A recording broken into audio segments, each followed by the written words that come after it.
First at 5, a homicide investigation in Northeast Portland. Officers found a man shot to death just blocks from Providence Hospital. Thank you for joining us. I'm Laurel Porter. And I'm David Molko. That police response blocked off a stretch of Northeast Gleason for hours. Let's go to Mike Benner now in Northeast Portland. Mike, bring us up to speed here. Yeah, hey there, David. Northeast Gleason is back open to traffic. As you had mentioned, it had been shut down for several hours between 53rd and 57th as detectives collected evidence. We can tell you that this investigation started around 9:15 this morning when police responded to reports of a shooting near Northeast Gleason and 55th. Officers found a man dead there. Detectives focused a lot of their attention early on a black SUV that had one of its windows shot out. So we have reason to believe the man was found dead in that vehicle. Investigators tell us they have not yet found the shooter or shooters. While that does not sit well with neighbors, one woman we spoke with says she still feels safe in this area. And I think that every neighborhood goes through an evolution of growth, and it constricts and relaxes, and I think that we're just kind of going through a spurt right now. I still feel 100% safe in the neighborhood. My kids attend school in the neighborhood, and I know my neighbors, and we know each other, and we have each other's back. While we're not exactly sure if it's connected to this case, it is worth mentioning a gun was found on the property of a church about 2 blocks away from where the shooting victim was found. Police, of course, took possession of the gun. They'll check to see if it has anything to do with the crime. In the meantime, anyone with information about what happened out here is urged to pick up the phone and contact the Portland Police Bureau. Let's send it back to you. Mike Benner in Northeast Portland. Thank you, Mike. And developing this evening in Southeast Portland, police are searching for a driver after a deadly hit and run. Authorities say the woman who was walking was hit near Southeast Division and 122nd this afternoon. The driver, they say, left the scene. Division was closed between 122nd and 124th, but has since reopened. We will update you as we learn more. In Kelso, investigators say 3 people found dead inside a house last week were killed in a murder-suicide. Police say 29-year-old Isaac Beam shot both of his grandparents and then himself. They've identified the victims as 75-year-old Mark Beam and 74-year-old Candace Beam. Investigators say there is no evidence anybody else was involved. They say they're still working out what led to the crime. And now to our homeless crisis and the political battle shaping how local governments respond to it. Today, the Portland City Council debated whether or not to renew a contract with Multnomah County to provide a significant amount of the region's homeless services. As Blair Best reports, this comes at a time when homelessness is getting worse in the city. Portland Mayor Ted Wheeler isn't backing down on his plan to essentially ban homeless camping and set up large sanctioned campsites instead. He's now asking the county for more money to fund that plan. Now, this ask comes at a critical time as council met on Wednesday to discuss whether or not they're going to extend their contract with the county's Joint Office of Homeless Services. We must remain accountable. Inside council chambers Wednesday, Portland City Commissioners debate the ongoing homeless crisis.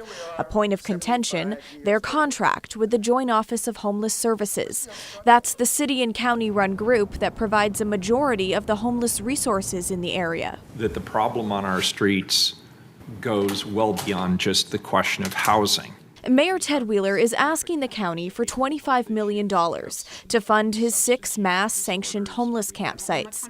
The county chair, Jessica Vega Peterson, has agreed to give over that money upon approval from the county board. She says in a statement that it's absolutely necessary for the county and city to work together to solve the humanitarian crisis on our streets.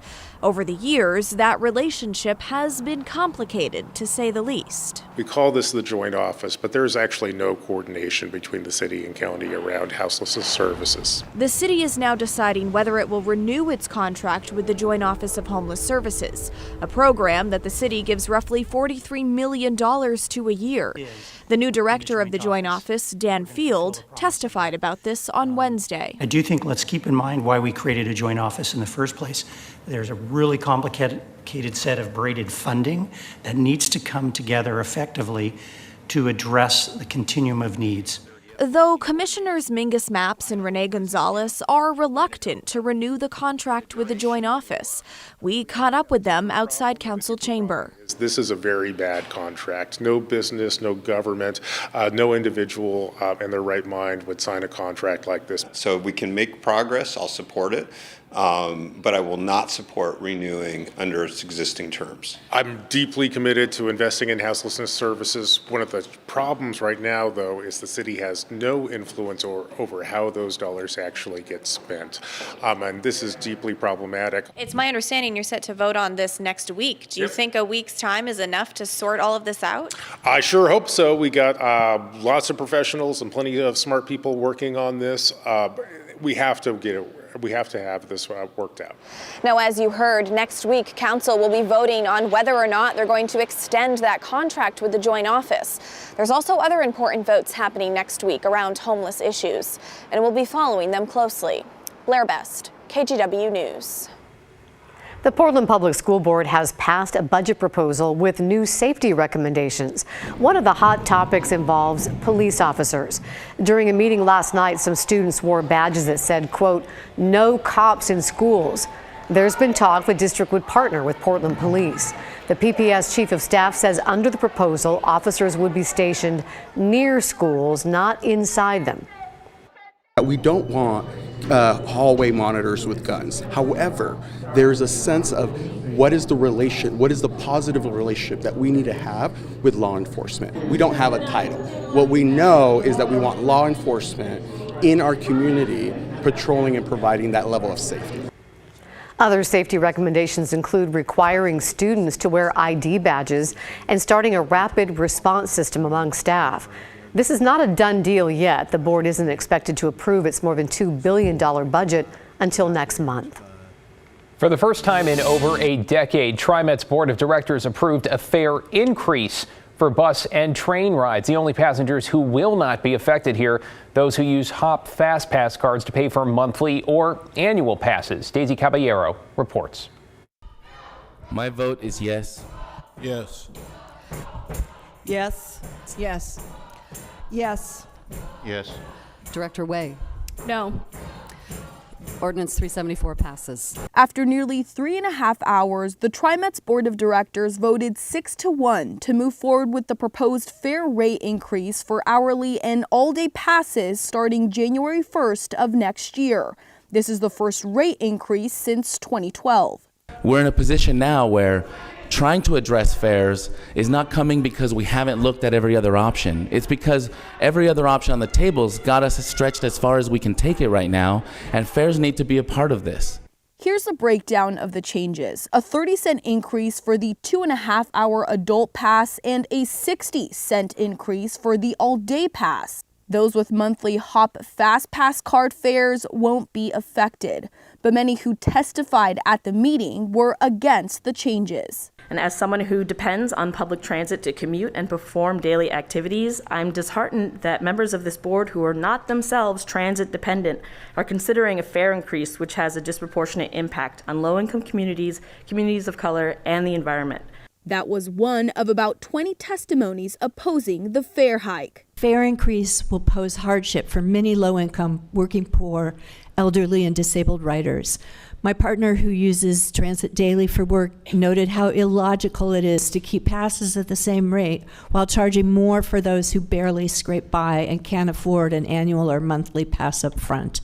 Mayor Ted Wheeler also opposed the fare increase in a statement to TriMet's board of directors on Monday, sharing that although the increase may seem minor, rate increases by multiple public and private agencies impact Portlanders financially, stating, quote, over 18,000 Portlanders have moved out of the city in part due to increased financial burden.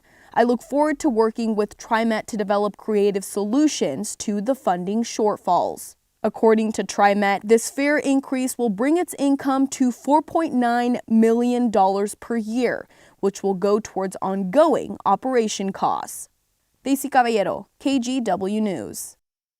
In McMinnville, firefighters likely prevent potential disaster after 3rd Street Pizza, that's home to both a pizzeria and a movie theater, got fire early this morning. It quickly turned into a 3 alarm because of how close it was to other businesses. Fortunately, crews had the blaze knocked down in about 30 minutes, and while the pizza place was heavily damaged, the other businesses only had some issues with smoke. Nobody was hurt, and no word yet on the cause.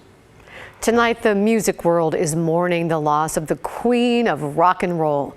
Tina Turner has died at the age of 83.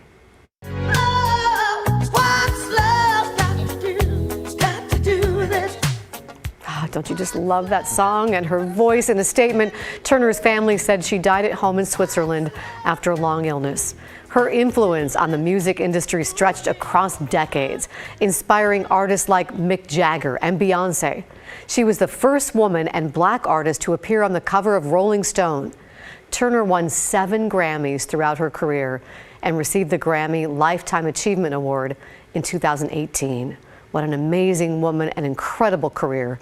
She'll be greatly missed, but her legacy certainly will go on. River deep, mountain high.